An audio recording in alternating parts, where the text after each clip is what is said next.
Can you tell us anything about marketing for tech startups? So Okay, now there's a big difference, right? Because here you're selling cakes and pastries and bread and whatnot, and it's a kind of a FMCG almost, you could say. But correct. in a tech, what's different is nowadays anything tech you have to pretty much offer free, and then get the revenue some other way, whether it's via Correct. ad or subscription or whatever. And then marketing it also, like in my case, for example, I need a lot of end users. It's not a kind of a customer who comes in and buys the cake or whatever, but it's just someone who downloads the app on their phone, which is a whole Correct. other thing. So, what's anything you can talk about the marketing for some situation like that? Correct. Correct. So if we talk about, say, if you don't have any budgets for marketing, so first thing is, I think you should build your social handles and bring some audience there, right? And keep them engaged. That is the first thing of any marketing effort that we are taking, irrespective of the startup that you're running, right? That is the first thing. Once your target audience is there on your pages and you are keeping them engaged, you can run actually some context or some context wherein they will download your app and use it for free and provide you the feedback, right? So that is something that you can do for free. And whoever submits the feedback, you will offer some incentives in the form of some gift coupon, some gifts, some tangible gifts that they love, actually delivered at their home, right? Or online, whatever channel that you want to follow. So this is something that you should do to start with. And in this process, there are two things which you get. One is the customer feedback, direct customer feedback, right? Which you can help to improvise your product. That is one. Secondly, your app is reached out to the target audience or some of the target audience which would be interested in using the app, right? So you can actually ask them for referrals, right? You can generate some referral downloads through this process, right? Whom you are gifting, their gift will be delivered only if they refer your app to five people, five more people, for example, or 10 more people, whatever you want to keep the number as. This is how you can start marketing your tech product or say tech business. This is just a loose level idea. Sure, Okay, sure, sure. I'm considering your tech startup as a tech product startup. Okay, if it is a service based startup, you can use this concept differently, but fundamental concept will remain the same. So that's how you can start marketing it. Then again, you have to gather some testimonials from your existing customers, ask for the referrals. These are some of the basic fundamentals that we usually follow in the business, right? So some of your good customers will refer other customers who will actually become your accounts later on. Some of them will go on to become your major accounts later on, right? So this is how the journey goes. This is at start what we can do as the basic level marketing. If you have budgets, then there are so many things which can be done, right? For example, you can run paid ad campaigns for your potential customers based on what value you are generating for them. You can bring them up to a common gathering of a conference type of setup, wherein you can actually address them and tell them about your products and services and generate those leads and get in touch with them later on to close some of the deals, right? So this is another way of doing it when you have some budgets, right? This is how I think we can do marketing for a tech business to start with. Wonderful, wonderful. Yeah, that's good information. That was about marketing. What would you suggest about marketing in different countries? For example, the difference between marketing in India to say marketing in the US. Um, is it pretty much the same process, or will the process be a little different? Right. So it is very difficult to market in other countries if you're based out of India, right? If you don't have good connects who are actually helping you to market your products and services there, right? Okay. So the process is a little difficult. Well, no, putting that aside, I'm talking about the the techniques themselves. For example, maybe you'll be doing digital marketing more, social media marketing more there than here, whereas here it will be more sort of, you know, Correct. Correct, correct. So your profile should be optimized to target to those markets. That is the first thing you should do, and then do a lot of social campaigns, social marketing, cold calling, emails, all that stuff you can do should be targeted to the territory that you are targeting towards, or looking out for the customers from, and that is how you need to keep on doing. Usually the hit ratio is very less. I think 1% conversion is something that we can aim for to start off, and we have to wear the thick skin if we are looking forward to market in other countries sitting in India, because we have to handle a lot of failures in the journey, right? So that is what I can say broadly. There are more detailed nuances to it, but I think on a broader terms, this is what I have understood till now. Okay, okay, wonderful. How about people and human resources and all of that? Like, are there any stories from your time mentoring these various startups where about regarding people, like staff issues and how they got solved? Um, because I can say I've had that, and Yeah, yeah. The lesson I've learned, anyways, you really got to go through a very rigorous interview process to yeah. make sure you get the right people, because otherwise, you can get very Correct.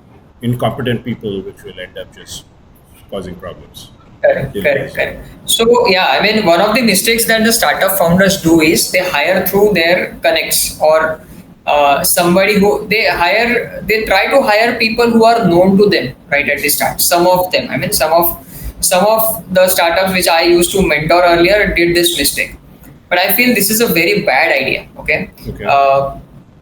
don't hire your immediate friend, don't hire your immediate relative to start off with. Okay, that is what I suggest to any startup right at the start. Similarly, I also suggest one of the very interesting thing which some of the people who are viewing this may not resonate with. What I suggest the startups is, don't sell to your network. Start selling to the people who are outside your network.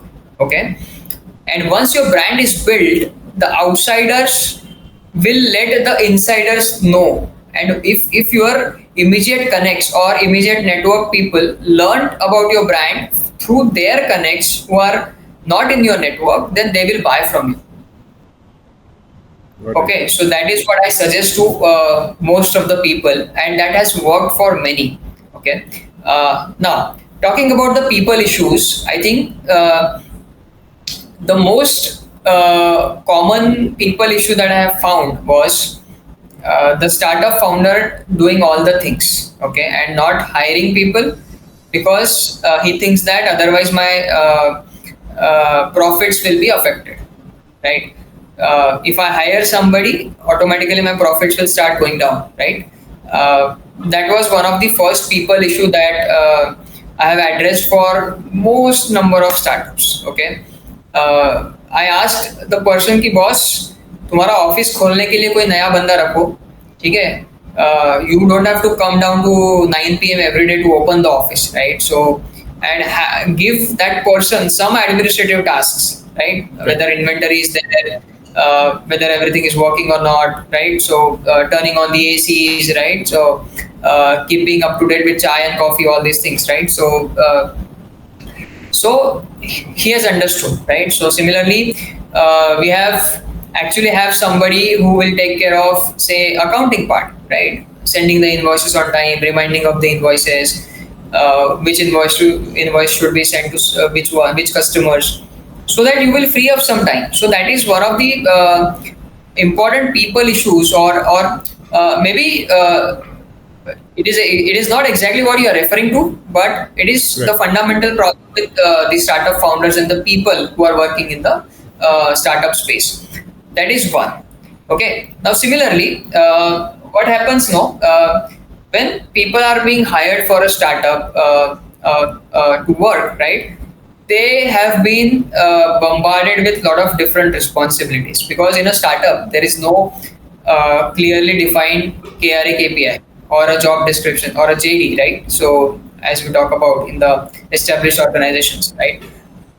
Some of them may not be competent enough to handle some of the responsibilities which are handed over to them, and they are reluctant to do that. So this is one of the common issues that I have faced with while dealing with people, right? They used to complain to me that अरे ये sir जो है वो मुझे marketing का काम दे देते हैं बट मुझे मार्केटिंग नहीं आता, I am good at coding, ठीक है, या फिर कुछ मुझे अकाउंटिंग का काम देते हैं, मुझे बहुत पैथेटिक लगता है, I don't come from finance background, so how to deal with Right, right. That. So then a very interesting part which I usually cover during my mentoring with startups, or I do this with along with I mean I do this in my journey as well, right? So whenever I deal with such issues, I mean I don't deal with these issues now in my own journey, because what the first thing which I do is to identify who is Sehwag and who is Dravid, right? So can Sehwag bat like Rahul Dravid, or can Rahul Dravid bat like Sehwag? No.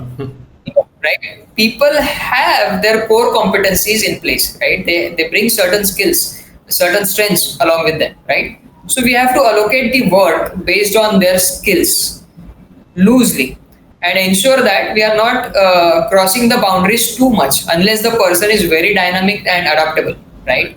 So that is what I have ensured in my journey, as well as the journeys which I have mentored as well. So there, most of the people issues were addressed with this one move. Most of them, I would say, right? There are many other issues which we have to deal on operational basis and case-to-case basis. These, I think, startup founders are capable of handling. But I think this is the one thing that we need to take care of. The allocation based on the strengths and the inclinations and the capabilities that the person carries. That is something that we need to do. And we have to identify their strengths first, right? So, you know what? In India, this happens. People are, say, for example, people will say, I am an Android developer, right? He will have 2 years of experience as an Android developer. He will again apply for an Android developer. But when we hire him, that person will develop. He understands that this person is a very pathetic Android developer. He doesn't know anything, right? He can't even upload the app to the App Store, right? So Play Store, Google Play Store, right? So this is something we need to learn along the journey to identify the capabilities and the strengths of the people right at the start, right? So sometimes it happens that for a startup founder, they need to mentor, sit with the person, mentor them, guide them towards the further career, help them to pivot their career based on their strengths, inclinations, and skills that they carry, and then take the person along the journey. This is also one of the very important things the startup founder will have to do, right? Yes. So that is what I have learned, and I have guided many startup founders to do that as well, right? Yes. Rather than fire them, ask them, help them to pivot their career as well. So that has worked for some of the people. Some of them was not in the position to do that, so they let those people go. But some of them, I think, एक दो stories ऐसी है कि some of those who has helped the to their employees to pivot their careers, now they became their basically core team members as well. Right. So that has helped. So I think broadly these are the things, these are the people issues we need to tackle. But if you take this approach, some of the most critical problems can be handled right at the start. Correct. Yes, I totally agree with that part. One thing I ran into just recently, a key developer left, and he left because he felt, he wasn't learning more and he wanted to evolve and, all of that. And actually, the app is very rich in functionality and a lot is technology is going on. So he was learning a lot, but, it's again a catch-22 that startups face, which is what I've seen, which is they just want to use you as a stepping stone. Like it's just a little bit I'll get some experience, then try and get to the Tata and the Wipro and Infosys type companies, because that's their end goal, or Facebook, Google, whatever. And they don't really think much of that. Okay, I'll stay with this and go the distance here, and then maybe if the startup is a success, I'll be a very high level ranking employee. They generally don't think that. It's just a so then what you have to do is sit with them and kind of make them see the vision, and otherwise they'll just leave, and then you'll have problems. Correct. So yeah, Correct. that's definitely part of it. How about legal matters? Did anything come up? Now, obviously, I'm not asking for going into the details and all of that, but are there any stories that come up to mind about startups running into some legal issues that caused a lot of problems, and or what kind of things can startup founders do right from the beginning so that they don't run into legal issues? Correct, correct. So this is a very basic thing I would advise to any startup founder Huh. to have some allies with, say, for example, a chartered accountant and a litigation expert.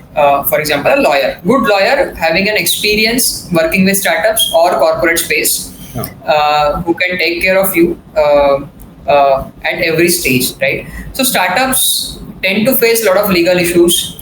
Some of the people also leave and do some injustice with the startup, then they'll have to consult the lawyers, right? So all these things happen along the journey. It is always recommended to have some allies with these people who can protect you in the journey, because it takes a lot of efforts, time, and money out of your pocket, and you may land up in trouble if these things are not being taken care of. So to avoid this mess, I think a lawyer and a chartered accountant who is a good ally should be on your side to support you throughout your journey. That is what I can advise. How about a startup, let's say, that reaches a certain level of success? Will bigger competitors, have you seen this happen where the bigger established players sort of just attack that startup just to, slow them down, even though it's not Correct. really a legal Correct. violation? Correct, correct, correct. Absolutely, this happens at all levels, right? Even if we look at the big success stories of India and the world, this keeps on happening, right? Right. So there is no way you can run around with that, run around from that. But you have to learn the ways to deal with it. Okay, you have to become strong and find the ways and means to basically overpower that competition. Basically, that's the only thing I can say, because that happens at every level. Even if you are an employee, there will be somebody smarter than you come up and you'll have to compete with him, right? Otherwise, your position will be gone. Same is the case with the startups as well, or the companies who have succeeded up to certain scale, right? So, and these things are very common in India. India में अगर कोई successful होते हुए दिखता है तो उसकी टांग खींचने के लिए 10 लोग आ जाते हैं. That happens everywhere. So you will have to be prepared for that, slowly and steadily. Gather your resources, become strong, right? That is the only way out. Yeah, and think innovative so that you can conquer them, right? So innovation is also one of the things which can lead you towards success through these turbulent times, wherein others are attacking you, trying to pull you down, right? And Right. so that's how we can navigate through this situation. No, to moving on to a more interesting aspect of this, one thing I've myself noticed is the toll the startup life takes on you, mentally, physically, all of that, and just dealing with the stress and tension and worries, because it's a whole other level, like, and, Yeah. and in the beginning you think, oh, it's exciting, I'm going to do my own thing, I'm going to be the boss, there's that, but what really happens is a lot of stress, tension, and worry. Things go wrong, things don't go according to plan. So any advice on that, or any stories about that? Wow, that's an interesting question, and I would love to answer that. Okay. Sure. So, yes, I mean, I would love to advise these startup founders that even if you are running a startup, it is not everything in your life, right? Don't think that your startup is everything in your life. Okay, it is just part of your life. That is the first thing that every startup founder must understand, and they should basically, so anybody who, whether he is succeeding, whether he is failing, whether he is going through turbulent times, what one should do is basically have a schedule in place, okay, and stick to that schedule. Okay, I understand that during startup phase, sticking to the schedule is really, really difficult. That is what we are talking about, right? But as far as you can do it, okay, you have to stick to the schedule, right? And do other activities that you enjoy as well along the journey. That will also help you in your personal life as well as in business. For example, if a startup founder enjoys playing cricket, so he should take out some time on the weekends to play cricket, right? If not possible every day, right? That is one. Secondly, it is important to take care of your mental and physical health, right? So that is something that that the people on the internet are speaking a lot about. But it is really, really important to take care of your physical and mental health, right? So whatever support you need in order to take care of your physical and mental health, you should gather that as well. If you want to go to the gym, if you want to basically go for a walk alone or your partner, whatever it is, you should stick to that routine, so that your mental and physical health is intact, will remain intact, and you can focus on your work. So startup is not everything. You should have a routine. You should have some. You should have a fixed time to leave office and worries related to the office, and then follow your routine as well. Your family, your relationships, your health, your recreational activities, all things, your hobbies are all important, right? So it's not only the startup that will lead you to success. It is the holistic way, the way you live life holistically will lead you to success, right? That is what I think should be taken care of. Wonderful, wonderful. Yes. So we are getting close to running out of time here. Did you have any last words of advice to any startup founder watching this? Right, right. Some overall advice. So yeah. I'll try to give two or three pointers advice to the new startup founders. So startup founders, so anybody who is starting out right away should not seek too much or too many advices from too many people. Okay, that will confuse you a lot, and you may not be able to start up at all, right? So that is the first thing we need to keep in mind, right? If you have an idea, just immediately just go and validate it. Okay, that is the first piece of advice you should follow. Okay, create a prototype or a minimum viable product, or not even a minimum viable product. Create a prototype and start validating your idea with the potential customers or prospects, right? So that is the first thing you should do. Don't look out for validations from experts and too many people, right? That will give you a first hand experience, and that will come very handy, and that will take you a very, very long way. That is the first piece of advice I would like to give. Now, second piece of advice will be get your hands dirty at the start. Okay, be hands on, either on the building part or on the marketing part or on both the fronts, right? So if you can do both, you are a superpower, right? So that's what I have learned, right? So get your hands dirty is the second piece of advice, because that will give you a lot of experience plus insights based on those experience, which otherwise the advisors or the other people won't have, right? So that will give you an edge with your startup. Third is, while scaling up, it is always good to have some processes, practices, and people in place, right? So you adopt some best practices from the outside world, the best companies that you admire. You should define some of the processes for your own company, and you should put those people into those processes and practices so that you will have some room to scale up. So I think this is the three-pointer advice that I have to end this podcast. Wonderful, wonderful. That's very good advice. So thanks a lot, Aswad, for joining us today. That was very, very great information. I'm sure the viewers are going to get a lot of benefit from that. For those watching, please feel free to comment below. And also Aswad's information and description is in the description of the video below. So definitely check that out. And other than that, again, thank you very much, Aswad, for joining us. And maybe we'll do a part 2 again in the future. think that's Thank you so much, Vivek. Thanks for having me. okay. Yeah. Bye bye.